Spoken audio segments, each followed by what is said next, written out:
Hey guys, thanks for watching. I'm just going to show you the current wizard build that I'm using at the moment.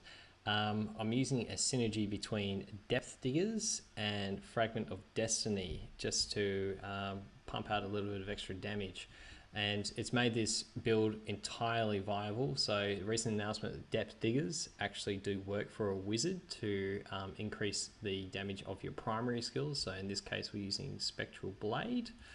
Okay, and that is increasing our damage output. The key with it is using Depth Diggers in combination with the Shame of Delzir. So the signature spells now restore arcane power. So the technical wording on it is primary skills that generate resource. Okay, whereas the technical wording on Shame of Delzir is they restore arcane power. So there is a match between these two and they do work together, and it works together just to pump out extra damage from your Depth Diggers. So you can get up to 100%. Yeah, so it will really pump out your Spectral Blade damage. The combination that I'm using with Fragment of Destiny, so Spectral Blade attacks 50% faster and deals 200% increased damage. Spectral Blade now restores arcane power, which also triggers the Depth Diggers. So you get the 200 plus the up to 100, so up to 300% additional damage from your Spectral Blades. The second part of it is that the signature spells will now attack 50% faster. In combination with Spectral Blade attacks an additional 50% faster, so you get an additional 100% attack speed, and your Spectral Blades just fang out just freaking quick. So pretty cool. I'm using Spectral Blade, Throne Blade as my damage skill. I'm using Energy Twister, Wicked Wind as my crowd controlling skill, using Teleport as my evasion, and Ice Armor as my survivability. So just to go over in a little bit more detail, Spectral Blade, Throne Blade, use this rune if you're doing T10. If you're doing the upper greater rifts, you want to change that over to Barrier Blades just for a little bit more survivability. And yeah, using Magic Weapon, Force Weapon as a straight 20% increase damage output. Ice Armor, Crystallize, just so I can get an increased 20% of armor for each time that I'm hit, up to 3 times, so up to 60% additional armor when used in combination with Aquila Curious. Because I'm not using any arcane spenders as damage, I'm just using my primary skills. I'm always sitting above 90% primary resource. So that reduces my damage taken by 50%. And the Hail of Arlise complements the Ice Armor, giving me an additional 60% damage, melee damage reduction. So that's a 48% increase upon the static 12% that you get out of Ice Armor. So it gives me up to 60, and then that increases my armor up to 60% additional. So pretty cool, 120% armor, which is awesome. The freeze effect, so the Frost Nova, whenever you take 10% of your life in damage, because you're mitigating off a lot of damage, you don't actually have to take 10% of your life. You have to take 10% of your life pre-mitigation for it to trigger. So you get hit, everything gets frozen, you've got an opportunity to escape through your teleport, okay, and just gives you a little bit more survivability. So in combination with Teleport, we are using Illusionist. So purely there just for the cooldown reduction of Teleport. In case you get hit, run away. Get hit again, run away again. Not really there just to slow down, to reduce the cooldown time of slow time. That's taken care of by the DMO 5-piece that I'm using. The 6-piece bonus. Unstable Anomaly, just there for a cheat death. Audacity, it just synergizes with this build so well. Everything is all up close and personal, so additional 30% damage. And Unwavering Will, because you just stand there and chop. So armor increase 20%, awesome. Aura resist 20%, awesome. Damage 10%, just as a polisher on top. So I'll pretty much always have my Aquila Curious up because I'm not using any spirits, any arcane spenders. I'm just using a signature spell that gets me arcane back, so it is up all the time. There's only one time when you will have it down, that's when casting an Energy Twister, but with the rate at which you gain arcane back, it's pretty much negligible. You're down for half a second, if that. So just to go over the gear that I'm using. So as I was saying, I'm using a 5-piece DMO setup. So I'm using the boots, the chest, the head, the shoulders, and the hands. So that's giving me a 5-piece bonus. So I'm using Ring of Royal Grandeur just to boost it up to the 6-piece bonus. So I get the enemies affected by your slow time take 2000% more damage from Spectral blades, and it really, really works. The 4 set, take 50% reduced damage whilst inside slow time, pretty cool. And the 2 set will take care of your cooldown time on slow time. So each slice that you do, now remember it is coming out pretty fast, so you'll pretty much have no downtime of your slow time. Just really, really works.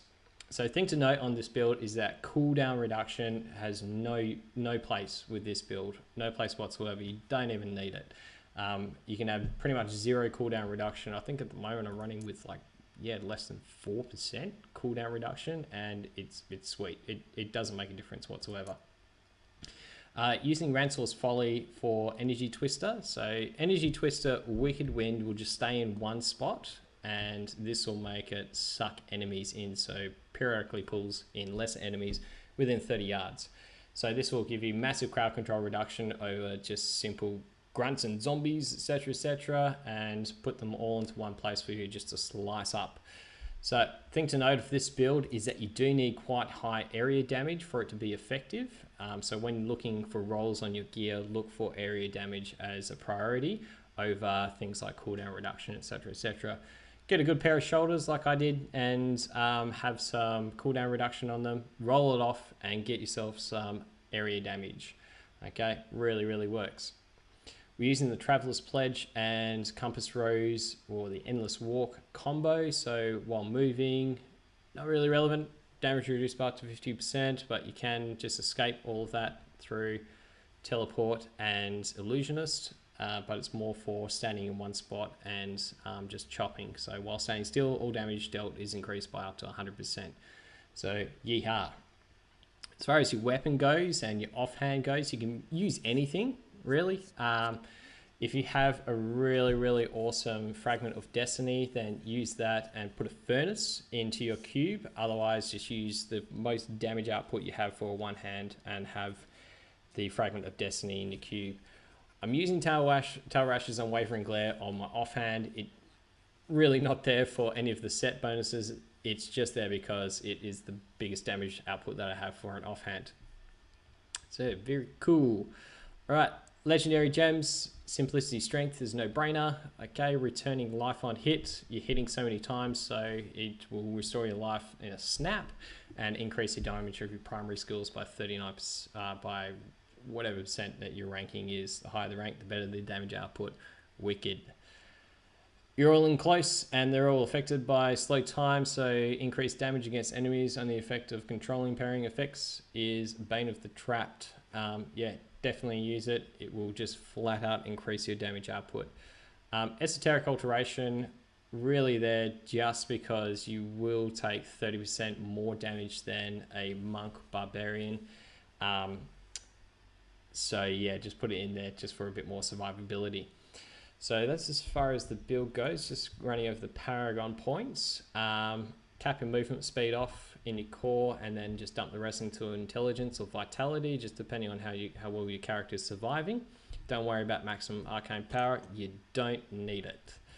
Offense, attack speed, pretty nice. Crit hit damage and crit hit chance, just to balance out the 1-to-10 ratio, and then cooldown reduction, you really don't need it. So yeah, just leave that for the last stat that you put points into. Defense, you want armor maxed out, then resist all, then life, and then life regen. Okay, utility, area damage, max it out straight away. It is the single best ability that you can have for this build. Then go life on hit, then resource cost reduction, pretty negligible, and gold finds you for the rest of your points. All good. So yeah, that's the build, and how it works is pretty much use Energy Twister just to gather all the enemies in one spot. Okay, pop a slow time above it, and chop. Pretty fun.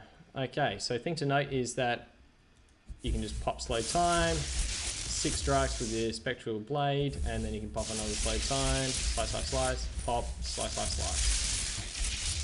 Cool, and so that's how the build actually works. So just to give you guys a little bit of gameplay on how effective it actually goes, we'll just jump to the raw crypts where there's a lot of grunts. Jump, jump, jump. Run, run, run, run, run. Okay, everything's up. Okay, get them all in one spot. Pop your slow time, spectral blade them to death. Okay, very, very easy. Suck, pop, slice. Okay, obviously your elite packs aren't going to be affected by your wicked wings, so just pop slow time above them and just keep on chopping. So, pretty easy build. A lot of fun to play. Okay, very simplistic. You don't really need to concentrate that much. Just mainly just watch your survivability. That's all. Alright, so if you guys have these pieces, definitely recommend go out and make the build. It is a lot of fun to play. You can push higher GR levels with a better setup. But yeah, ultimately T10 farming, you will cream T10. Absolute piece of piss. And yeah, go out and have fun. Cheers.